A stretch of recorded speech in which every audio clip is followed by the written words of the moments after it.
سلام الشباب، اليوم جانا نهضروا على اضخم لعاب داز في كرة القدم، وهذا اللعاب اللي سميتو ويليام فورك.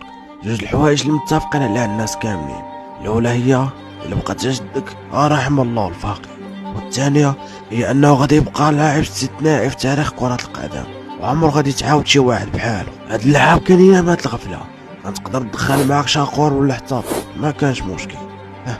زيدت فيها واحد شويه ولكن ميت، حيت ما كانش شي حاجه سميتها بطاقه صفراء ولا حمراء، ما كان غير الجهاد في سبيل الله والوطن. ودابا غتعرفوا علاش قلت هاد الهضره. ويليام فورك زاد في 12 ابريل 1874، الوزن هو 152 كيلوغرام. هيا يا سيدي، امتار ونص.